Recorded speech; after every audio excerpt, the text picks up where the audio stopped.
Hey everybody, good morning. Welcome to the Morning Devo with Bowo. And Bowolet's my name. And super stoked to be with you guys this morning. It's Thursday, February 1st. Gosh, already February 1st. And so we're moving through 2024, moving through the Bible, and these are my devotion times. These are times that I just kind of cut out of the morning to be able to get into the Bible. Yeah, and you might say, Bo, man, why the Bible? Man, why don't you get into something else? Well, I've been into other stuff, and I grew up not around this book at all. And lo and behold, it was kind of crazy. When I started reading the Bible, I was about 17. And, man, it was so different than what I thought. And there was a lot of things that really, bothered me about it. And, and what was cool is, I think because I was around a lot of recovery when I was younger and still am, just always working through recovery stuff and issues and I remember my dad always working on his 4-step and doing the 12-step program and just being involved in Alcoholics Anonymous and just amazing how the Bible just revealed so many truths about myself. And those were kind of hard to take. So I understand why people avoid the book. And man, certainly, in my background, you kind of use any argument you can, oh, it's fiction. Oh, it's this. Oh, it's that. There's this problem. There's always a problem. That's what I find. It's sometimes in our lives, it's just, there's always a kind of something, an excuse, a rationalization, a justification. And that's just how we are as human beings, man. We tend to rationalize, justify, and do that, go that route. And not to say that you should believe in fairy tales, because you shouldn't. And you should look into things. But when something speaks about the real deal, it's important for us to pay attention. So we're going to be in Proverbs 8 and 9. Solomon, a king of Israel, wrote this book. And it's interesting because he talks about a fool who commits adultery in chapter 6. And in chapter 7, he talks about the warning about an immoral woman. And we talked a little bit about how you could really relate that to so many different things, other things that entice you, right? But our sexuality, how we want to identify ourselves. We see that's super rooted in these passages. We see that the Bible is very relevant. But it's interesting that when Solomon, who wrote this, says, hey, the fool, commits adultery, remember, Solomon became a fool. And that's how we are. Even when we say the right things, a lot of times we ourselves are condemned by what we even say. It's unbelievable how off we can be. We don't even realize it. So Solomon says, hey, a fool commits adultery in chapter 6. But Solomon had 1,000 women at his disposal. You think you got some sexual issues, Solomon probably had more, and he had an abundance. And, I've been around where I know that when you go into a lot of areas sexually, a lot of partners, a lot of people, an abundance, there's a lot of variety. There's a lot of things that we probably don't know about Solomon, of everything he did. But what we do know is Solomon wrote another book, Ecclesiastes, and said he didn't withhold any pleasurable thing from himself. So this guy really became a fool. Man, it's interesting. So we have to realize that the scripture is written by the Spirit of God. And so we're going to see that a little bit today in our passages of Proverbs 8 and 9. And I'm going to kind of read through these and just let you try to kind of grab, how this relates to you. And maybe in the morning devotion, how we can kind of walk away from it and just grab something. But knowing that, the scriptures are written, it says, by the Spirit of God through people. And these people are fallible people, but the words that they penned, I say penned, but, that they put down are pretty amazing. So listen as wisdom calls out. Now, this is in contrast to that immoral woman of chapter 7 that calls out, right?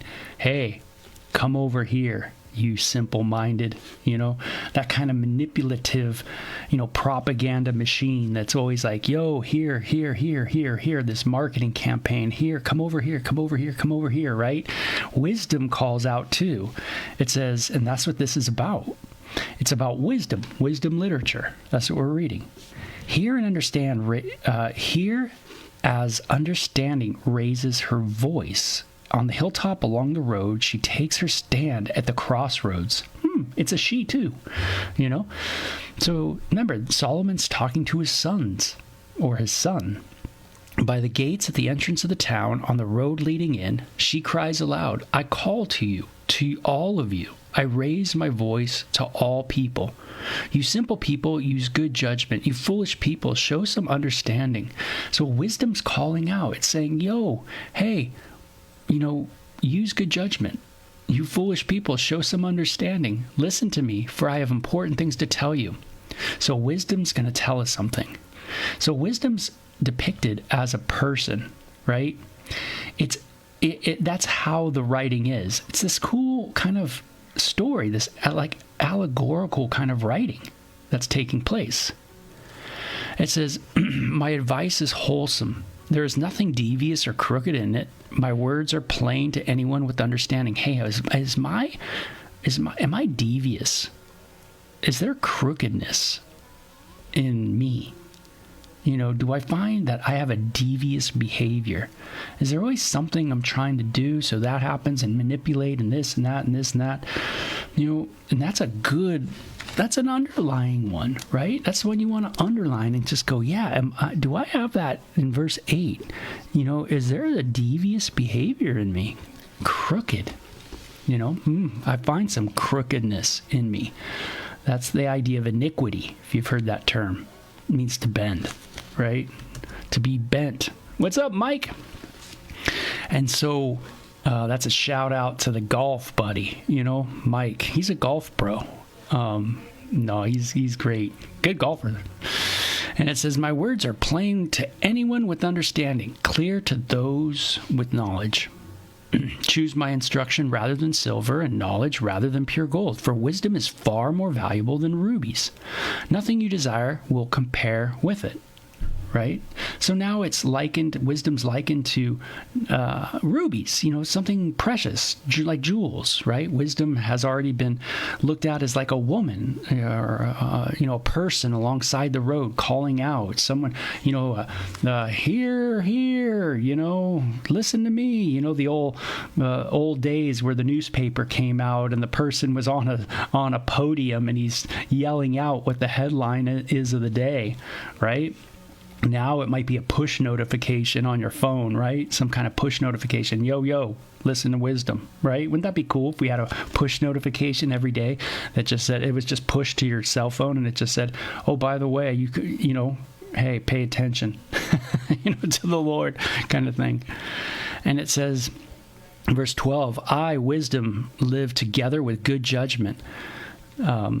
And it says, I know where to discover knowledge and discernment. So wisdom, lives with good judgment, discovering knowledge and discernment. So the Bible is not about lack of knowledge. It's not some fairy tale. It's not something. That's the interesting thing about the Bible. I thought it was going to be some fairy tale, but instead it was like, hey, search out knowledge, search out understanding, really get into it.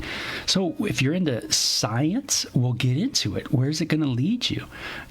Where's, physicist, whatever you're into, studying the body, studying, the, space and all that, get into it. It's going to lead you somewhere, it's going to be interesting, so we don't have to fear, those kind of things, go into, what does it say? It says wisdom is a companion to what? Judgment. so I know where to discover knowledge and discernment. All who fear the Lord will hate evil.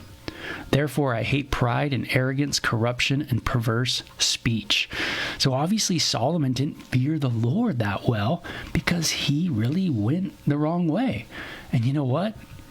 You too. You're in the same boat. You know, you say, oh yeah, I fear the Lord great. I fear the Lord so good. I fear the Lord. Yeah, a lot of people say they fear the Lord, but yet they don't fear the Lord that well, right? They still go the wrong way. And yeah, we need saving. We absolutely need saving. No doubt about it. But wisdom hates pride and arrogance. Do I have pride and arrogance? Corruption and perverse speech. Remember when Jesus came on the scene, he said, hey, it's not what goes in a person that defiles them, but it's what comes out. And notice that Jesus gives that a list. He does, I think it's in Mark 7 or 9, where he talks about all the things within us. And it's not exactly like this, but it certainly reminds us of chapter 8 of Proverbs, where inside of us we have pride, arrogance, corruption. Where does perverse speech come from? It comes from in our hearts, right? Common sense and success belong to me. Insight and strength are mine. So we see that we have all this turmoil within us. Wisdom is telling us, hey, go the right way, do the right thing. You know, hey, Cain, don't kill your brother, man, right? But there's all this stuff wrapped up in our hearts, right, that's going all astray. Not just you, but every person that you see today has the same problems going on, same issues in their heart. And then everybody in the state and everybody in the country and everybody in government has the same problems going on. Arrogance, corruption, pride, perverseness, all of us. Wow. Right? You can see why we can't seem to have peace, right? We can't get along. We can't seem to do things right, even when we try. So, you know, listening to wisdom, there's a practical benefit to it. You know, moving in a different direction, understanding that, hey, I'm going in the wrong way. I do need help. I do need this thing, wisdom. And so it says, common sense and success belong to me in verse 14. Insight and strength are mine. Because of me, kings reign and rulers make just decrees, that is. Rulers lead with my help and nobles make righteous judgments. I love all who love me. Those who search will surely find me. Hey, seek and you shall find. Sounds kind of familiar, right? All who love me will search for me. They will find me. I have riches and honor, as well as enduring wealth and justice. My gifts are better than gold, even the purest gold. My wages better than silver, again, compared to better than jewelry. I walk in righteousness and passive justice. Those who love me inherit wealth. I will fill their treasures. There's a righteousness, a justice with good wisdom.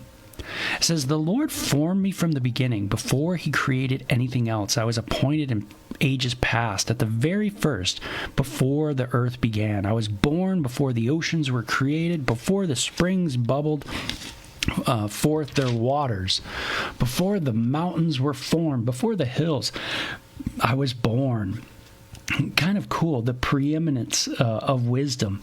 Before anything was, right, created, wisdom was there. And it says, before he had made the earth and fields, and now who's the he? God, of course. Before God had made the earth and fields and the first handfuls of soil, I was there when he established the heavens, when he drew the horizon on the oceans. I was there when he set clouds above, when he established springs deep in the earth. I was there when he set the limits of the seas so they would not spread beyond their boundaries. So everything God did was in wisdom. It was in wisdom. Wisdom was there. It was right there when God was doing the creative work. Now, some people equate this and they go, oh, does that sound like Jesus? Well, no, Jesus wasn't born. And we get that from the scriptures. You know, Jesus is the eternal Son of God, right? In the beginning was the Word, and the Word was God, right? Was with God and was God. And it says in Colossians that through Christ, all things were created.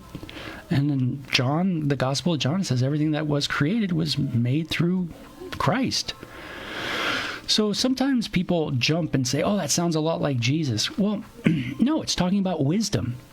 It's talking about this idea of wisdom being like this, being like that, being right there with God.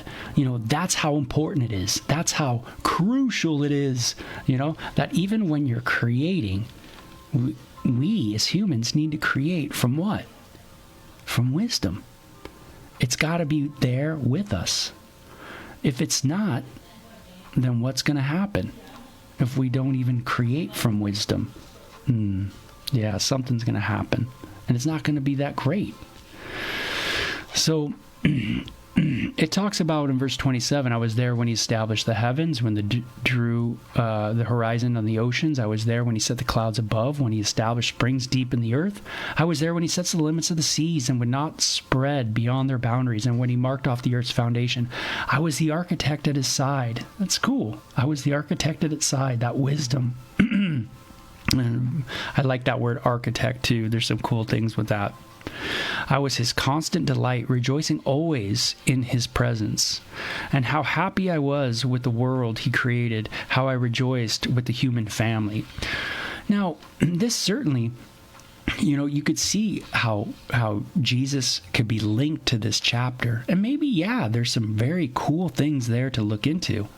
But again, let's focus just on the text. It's talking about wisdom, being right there, rejoicing, being a part of the work of God, seeing all the creation, God using wisdom to create everything, and wisdom being like a person hanging out with the deity, going, boy, man, this is awesome, everything that was created. And how it says, I rejoiced with who? The human family. Very interesting. And so, my children, listen to me, for all who follow my ways are joyful. So, children, listen to me, right? Hey, Solomon is saying to his kids, listen to me. All who follow my ways are joyful. Listen to my instruction and be wise. Don't ignore it. Joyful are those who listen to me, watching for me daily at the gates, waiting for me outside my home. So you see that wisdom's like a father at work. Be like a child waiting for wisdom to come home. So there's a lot of simile here, right? A type of writing. Wisdom is like this. Wisdom is like that. It's a style of writing, a type of, literature. I guess maybe poetry could be a word, And so it's cool how there's these different ideas or pictures of what wisdom is like. And so now you see this fatherly picture, right? He's at work. He's, at the gate. That's like at the job, and then, it says everybody's waiting for him. Whoever finds me finds life and receives favor from the Lord.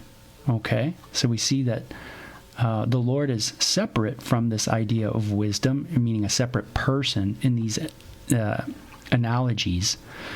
And he who finds this wisdom receives favor from the Lord. So seeking wisdom. So I guess the point being, let me finish it. For those who miss me injure themselves, all who hate me love death. Ooh, radical end. But I think this is what I get. Is that if I'm really seeking wisdom, then I'm moving really in a gracious place in life. Favor from the Lord, grace. If I really am seeking wisdom, then I'm going to be open to the things of God, something much greater than me.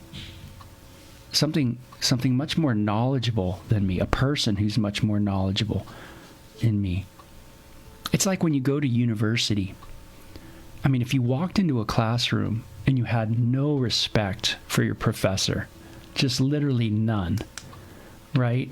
Me being a classical guitar player, I walk in, to study with Julian Bream, right? Christopher Parkening, Elliot Fisk, Carlos Barbosa Lima, you name your classical guitar player. And then I come into the class, the master class, and I sit down as the student, and I look at that guy, and I don't seek wisdom. I'm not going to have any favor from that master, right? Those are master players. They know what they're doing. They have a knowledge, a understanding. If I was wise as a student, I would come underneath them to learn from the greater, the person who's greater than you. Everybody's doing this, right? A lot of times when they're at university or they're at school, they're all submitting themselves to someone. You all are. Everybody is. The question is, and what the Bible's saying is that coming underneath the greatest is God. That's what we need to be doing. That truly is the most wisest thing to do, is to come underneath the greater. And the greater is God. That's that idea. Am I doing that? Do I come underneath the greater? Or am I wanting to walk with my own autonomy in my own direction, in my own way? Which really, I might say that I'm walking in my own way, but really no, I'm just following the herd. That herd over there, this herd over there. Oh, I'm just a unique person. No, I'm just following those people. That's all, right? We're also twisted and so filled with contradictory stuff. We're all just kind of walking contradictions in a lot of ways.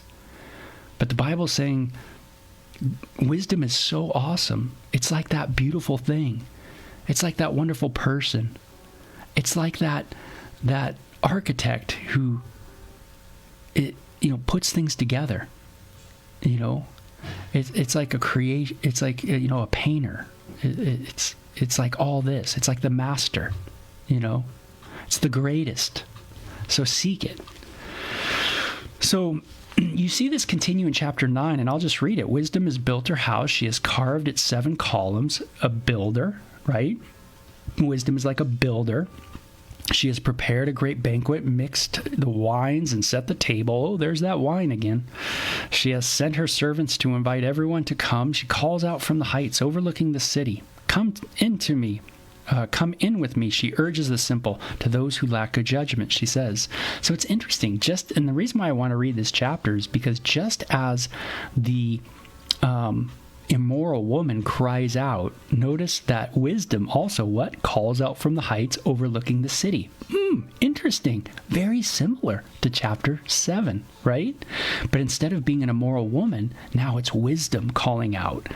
Come in with me, she urges the simple. To those who lack good judgment, she says, come eat of my food and drink the wine I have mixed. Wow, doesn't this sound almost verbatim to chapter 7? Right? Where this woman sees a young man, right? And the woman approaches him seductively. Or in chapter 6, where, this immoral woman calls out, come over to me, right? This kind of like these ideas. You see wisdom now, this comparison, right? A type of writing. Hey, let's do a contrast, this and that. And now we have wisdom calling out, leave your simple ways behind. Begin to live, learn to use good judgment. Anyone who rebukes a mocker will get an insult in return. Anyone who corrects the wicked will get hurt. So don't bother correcting mockers. They will only hate you. Hey, you know what this means to me this morning? Use discernment, right? Sometimes when people are mocking, the best thing to do is just walk away, right? Because sometimes you get into that, that stinking contest with the skunk. You're going to lose. I think that's how it goes. Something like that. Hey, Tina, glad you're all caught up. So it says in verse 8, but don't bother correcting mockers, for they will only hate you. Hey, if you're in an argument, man, or if someone's mocking, oh, Jesus, this, I tell you what, if it was me back in the day, you just didn't want to keep going at me. Because if you kept going at me, I'd keep cussing at you and getting mad at you and using bad language, like I said, cussing. And thing is when someone's doing that, the best thing to do is just walk away. And that's what people did with me. They just walked away because they knew I was just being irrational, right? But correct the wise and they will love you. Man, so you can really see where people are at. If people are wise, they're going to pay attention. They're going to listen. But if they're mockers, best thing to do is just use discernment, maybe walk away. Sometimes we can use that good wisdom in our families too. If someone's just berating you, just walk away. Instruct the wise, and they will be even wiser. Teach the righteous, and they will learn even more. Fear the Lord is the fountain of wisdom. Knowledge of the Holy One results in good judgment. If you become wise, you will be the one to benefit. If you scorn wisdom, you will be the one to suffer. So it's not just saying, oh, I know God and I must be wise. No, but it's coming underneath God, right? It's coming underneath God, seeing what God does, looking at how God's done things, contemplating the works of God. That's wisdom. Observing God, being blown away by how he works, learning to walk in his ways. Boy, right? A lot of people talk about God, but yet we find utter failure. This woman named Folly is brash. She is ignorant and doesn't know it. She sits in her doorway on the heights overlooking the city. She calls out to men going by who are minding their own business. Come in with me, she urges the simple. To those who lack good judgment, she says, stolen water is refreshing. Food eaten in secret tastes the best. But little do they know that the dead are there. Her guests are in the depths of the grave. Ugh.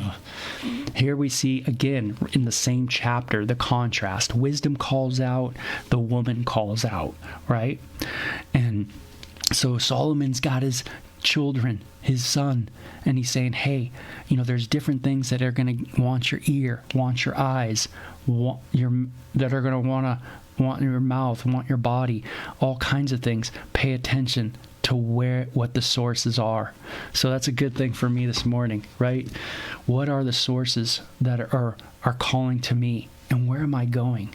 And why am I going those directions? What is it about it that moves me in those directions? The temporary pleasures. Oh yeah.